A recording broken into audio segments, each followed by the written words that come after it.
everything unfolds, you can expect more excitement.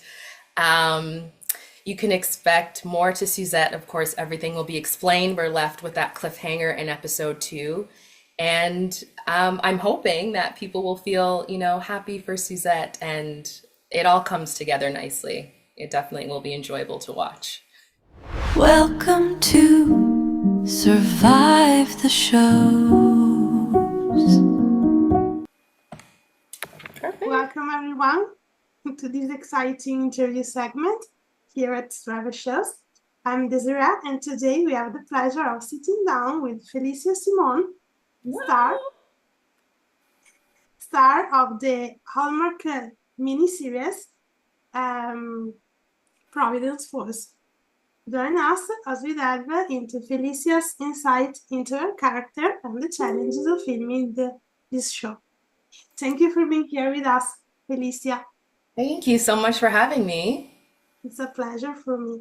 So, talking about Providence Fall, what first drew you to the character you play in Providence Falls, and how did you envision her arc when you first read the script? So I play the character Suzette in Providence Falls, Cora McLeod's best friend. Originally, my thought for her was, she's supportive of Cora and she's in this love triangle. So she's just there to get the tea on her relationships, but also support Cora's endeavors. So with her career choice and then with Second Chances, which is truly her passion. But then after reading the script, seeing the full arc of Suzette and the difficult choices she has to make and all of the guilt, and without giving too much away for episode three, it goes a lot deeper. So that was really exciting to dive into. Great. And how did you prepare emotionally, physically, or through research for the nuances of your character, Suzette? I see a lot of myself in Suzette, and I just imagined myself in that situation, making the difficult choices.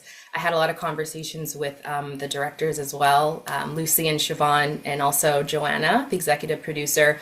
They're really excited about Suzette, her character and her arc, and everything like that. So it was just lots of discussion. And then just thinking, okay, what would I do in the situation? And of course, what would Suzette do given her history and her relationships with the other characters? Great. And can you share a moment on set that surprised you or changed your understanding of your role? Ooh, um, that surprised me. I feel like the cliffhanger in episode two, that was fun and it was, yeah, that was a lot of fun when I connect with well, spoiler, when I connect with Vale at the end. Just the emotions and the thoughts running through Suzette's head and of course the audience because we're thinking, what? How could you do this? What's going on? Why? So it was that moment too where her expression is kind of unreadable. So that was surprising and fun to play. So little words, but just a lot of thought and emotion in that scene with Vale. Great. And Provisions Falls is set in a tight-knit community. How did you build on-screen chemistry with your co-stars to convey that sense of belonging?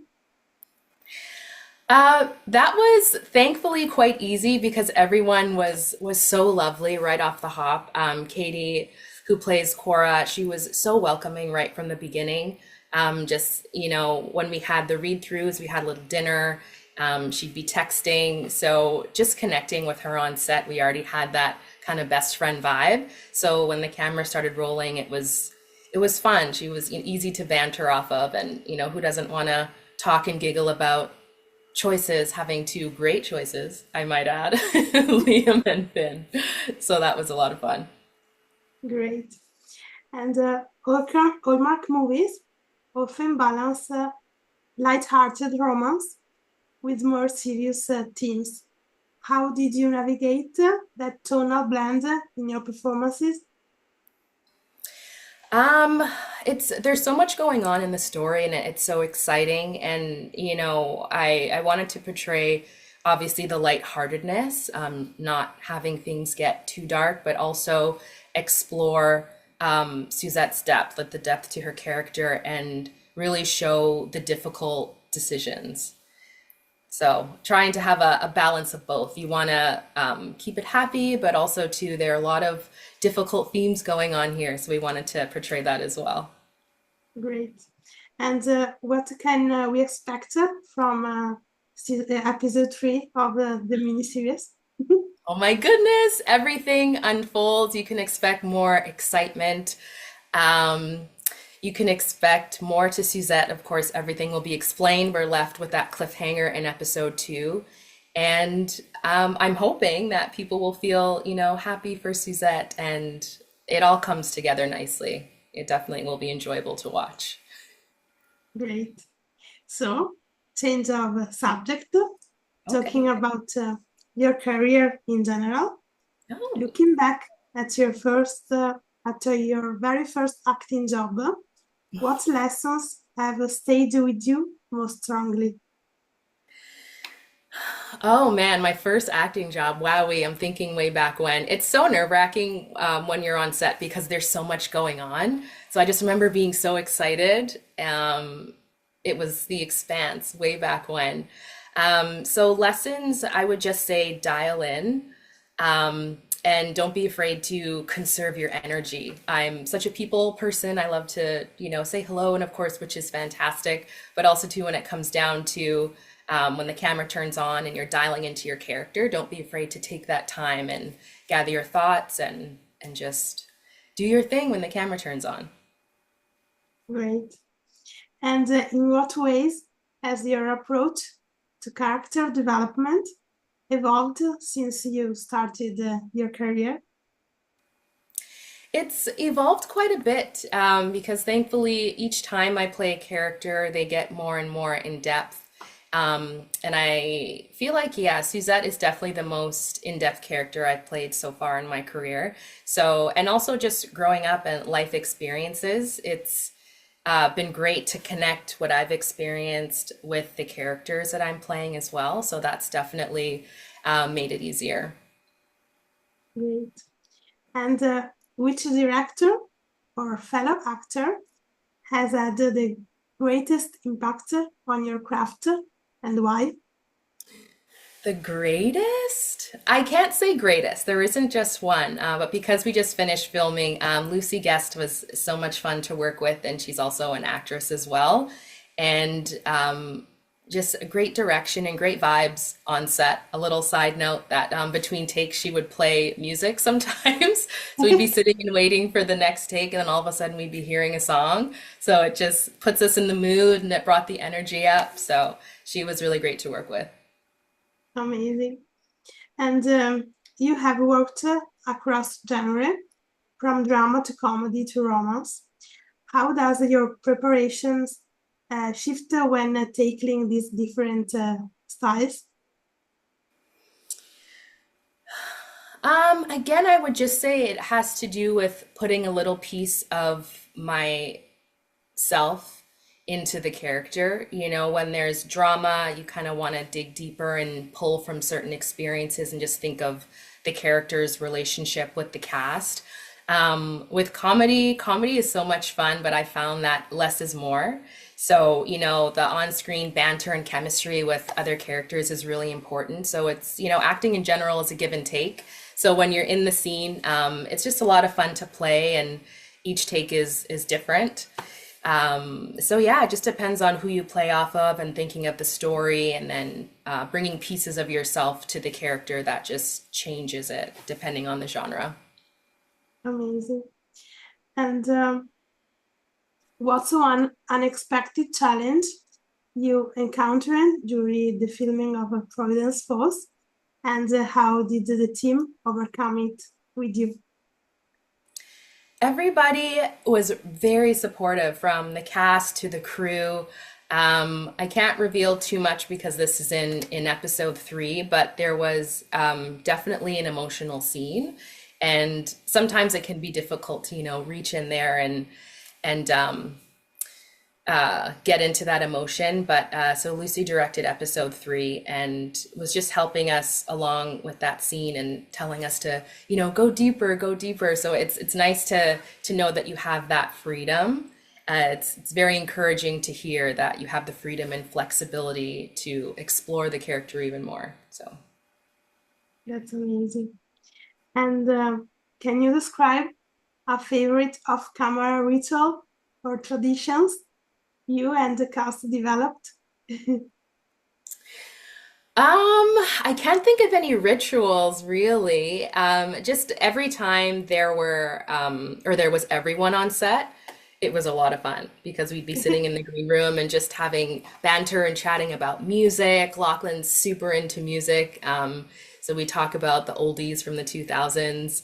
And my favorite memory would have to be Lucy and her music playing because it was so unexpected. Sometimes you'd be, in your not in your head, but just thinking of the role, and then all of a sudden, a song would play.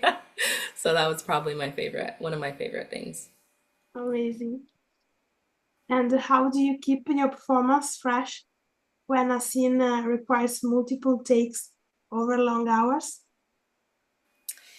It goes back to the chemistry with the characters. You have your notes and you know your words, and then it's nerve-wracking but also exciting because once you get on set and the camera's rolling, it's really like you're doing the scene for the first time because you're working off of other actors. Of course, like rehearsing is great as well and necessary, but when the camera starts rolling, if you have that flexibility for improv, sometimes anything goes. So, you're just going back and forth. Maybe a different line slips in here and there. I know Cora and Liam, they improv some lines, which was a lot of fun. So then you got to react to that. So yeah, it's a lot of fun. Great. And talking change of subject again, talking about your background. Um, can you share who inspired you to pursue acting and in what moment did you decide it for your life path? In terms of people in the industry, Issa Rae is a huge inspiration just from her YouTube channel, Awkward Black Girl, that moved into Insecure on HBO. So it was really inspiring to see someone, just creating their own work and then bring something to fruition on a streaming service. And I actually went to school for pharmacy, so I have to credit a lot of people. Yeah, the switch. I have to credit a lot of people around me for just encouraging me because for a while I said, acting is something I do on the side. But then a lot of people who were following their own dreams were saying, if this is something you really want to do, you have to be vocal about it. You never know who might be able to help you. So I credit and I'm so thankful for those people. And I eventually built the confidence to be like, you know what? I went to school for pharmacy, yay, but now I want to pursue acting. So Oh, I'm grateful for that. can I ask what was the trigger in your mind to help you to understand that switch because it's two different, very different. Extreme. There's zero similarities. Yes, I think the rise of social media definitely helped. There's so much content out there, and for me, it's very inspiring to see different creators just doing and putting their stuff out there. So that was very inspiring to me. And then, just as you get older, you just realize, you gotta go for it. You gotta take a chance. And the more film I was doing, the more creating I was doing, I realized how much I loved it. And I'm thankful for what I went to school for and what I did during that time.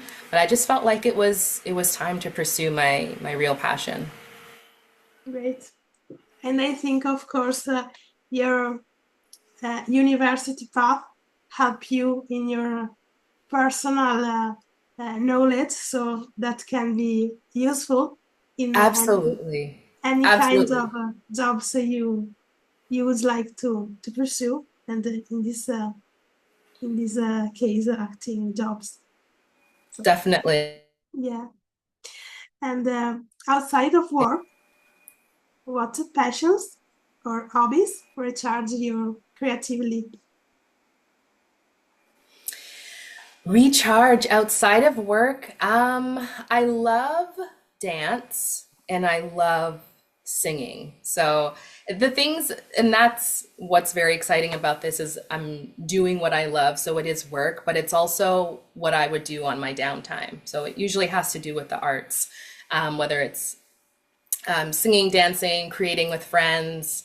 I'm usually doing something that involves some kind of performance or some kind of creating, and I love being around people, so as long as it involves that, I'm game. Great. And how do you maintain balance between a demanding shooting schedule and personal life? As I mentioned before, it's good to unplug. So that's how I balance. I love to be around people, but then there's a time in the day where I just want to have my sleep mask on and then play those those noises that calm you down on my Spotify. So I do take time to myself just to recharge, and you're not even just talking to people. Phone takes a lot of energy out of you as well. So I just try and unplug, read and just have silence and not be scrolling on my phone and just recharge. Great. And where you're not on set, what does a perfect day off look like for you? A perfect day, well, I'd be lying if I didn't say sleep in, so we're gonna say that. No 6 a.m. runs for me.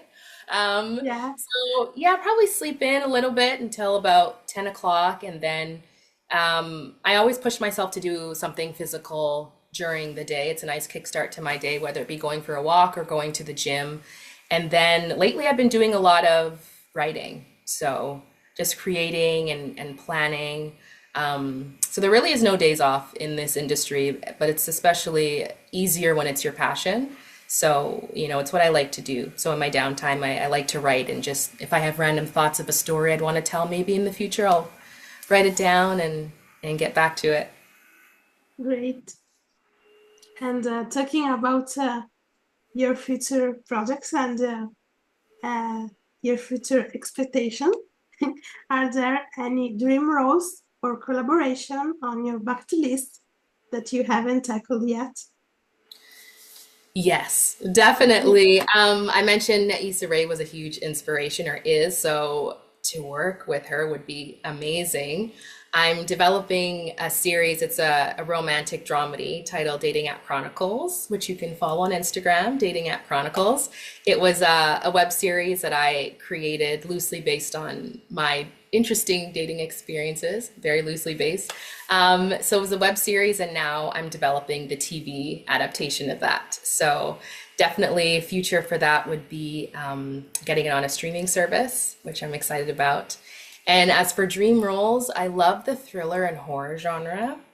I know horror is very exhausting as an actor, but I would love to do that along with a musical. Have to do a musical at least once. Great. And how do you choose which scripts or part to pursue next? What criteria guide you? I feel like at this point in my career, I'm very open. So anytime I get an audition, it's just exciting to me. It's a chance to play a different character, a chance to put my spin on the character and put myself in their shoes.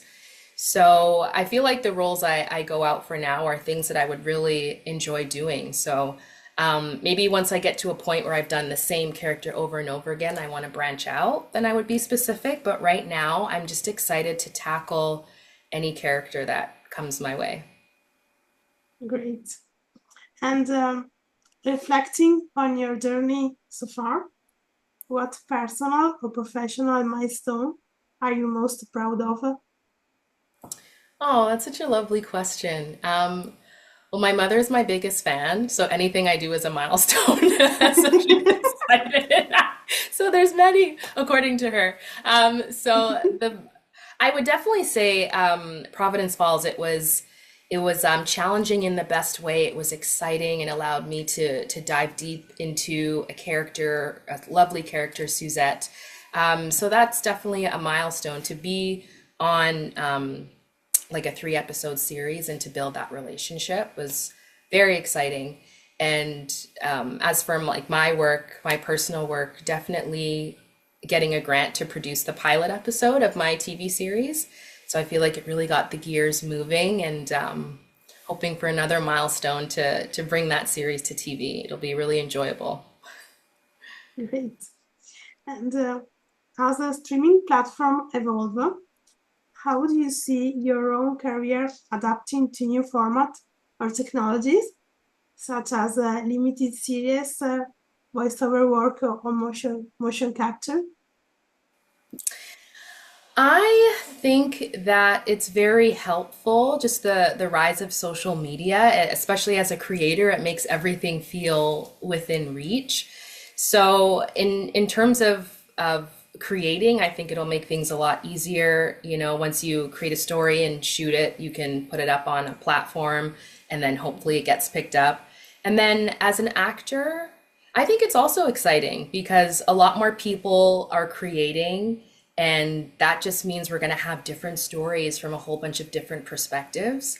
And as an actor, it's exciting because you can, play different roles and maybe roles you never even really thought of, and just challenge how you attack those characters. So it's exciting overall just because we're going to have such a diverse amount of stories. Yeah, in this period of time, I saw that I'm not a great, I'm not I don't know so much about that, but it's there are short film that are filming in vertical for Oh, yes, yes, the yeah, verticals, yeah. yeah. Are you pursuing that too, or you're not?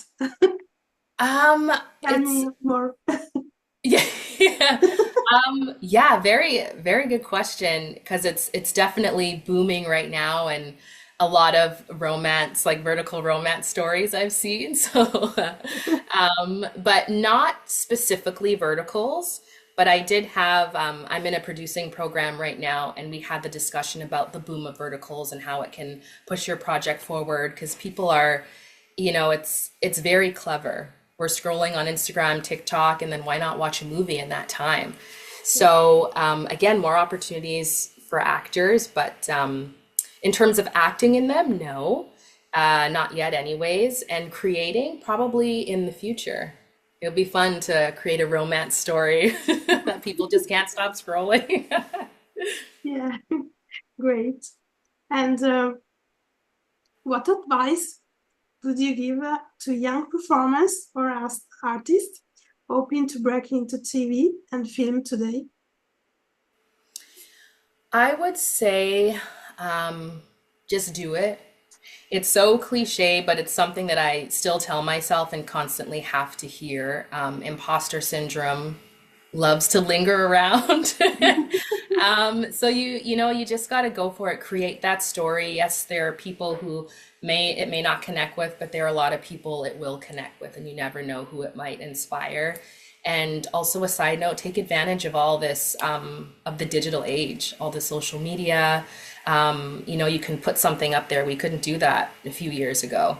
So it's a platform where you can share your content and grow an audience, and it can propel you, into the next steps even quicker than it could have before. Yeah, great.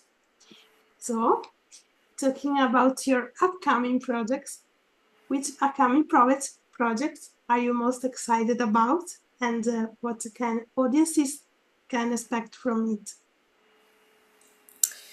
Upcoming projects. There's a couple I'm excited about. I can't say what they are, but they're both comedy. So I'm excited for that. One of them, the cast is a lot of fun, and I've worked with them before. And another one, I feel like there will be a lot of room for improv. So I'm just excited to work and play, and I haven't done comedy improv in a little bit. So I'm really excited for that one. Great. And would you like to share a little bit more about your own project? Yeah, definitely. So it's a TV adaptation of the web series titled The Dating App Chronicles. So it follows a millennial woman who is navigating heartbreak and toxic coping mechanisms in a new city after a breakup. So the character moves from Toronto to Vancouver, and she's done dating apps in the past, no success. Actually, it ended on a good note, but then he ended up breaking her heart. So she's navigating that in a new city and trying to stay away from the apps, but then gets pulled back in. And then you throw heartbreak in there and being lonely in a new city. So you can only imagine there's lots of chaos and not so great decisions. So a lot of relatable situations in there. I feel like in this age, digital age too, especially millennials, people are having a hard time connecting romantically, even like platonic relationships. So that's what the series really touches on is finding connection and then, toxic coping mechanisms such as, drinking and things like that, which is a fun party thing. But if you're not in the great headspace, it can really hurt you. So it's going to be a great series, a lot of fun and very relatable. So Great. And can we say that is more a comedy or a dramedy or what? this is definitely a dramedy. There's a bit of both. I'd probably say more on the comedy side because yeah, I like to in my work discuss difficult themes, whether it be through thriller or comedy. But this particular project, I don't want it to be too dark. So it's more on the comedy side, but definitely dramedy because, we deal with heartbreak and things like that. But lots of scenarios that people have gone through, I'm sure, with dating apps and blind dates and all that fun stuff. So, Great. yeah. Mhm. And there will be a platform that a streaming platform, and there will be episodes like a comedy, 20, 30 minutes, do you think? Yes, definitely. So before it was a web series, how it started, but I wanted to do, because there's short form content, they call it, which is like in the vertical space, Yeah. 8 to 10 or 15 minutes per episode. But I wanted to do long form, which gives it a better chance of being accepted onto a platform. So 23 to a half hour, like you were saying. So yeah, definitely a full series. There's 6 episodes in season one, and they're about 25 minutes long. And lots Oh, of stuff goes on in each episode. great. I'm curious now. Oh, wonderful. Yeah, great. And hope our viewers are curious too about this new project. Oh, yes, absolutely. Great. So, this is it. Uh, Make sure, all of you, to watch Providence Falls, the last episode, this Sunday, Saturday night, sorry, on Hallmark channel. And thank you, Felicia, to join us today. Thank you so much for having me. It was lovely chatting with you. For me too. And thank you all for watching. Bye. Bye.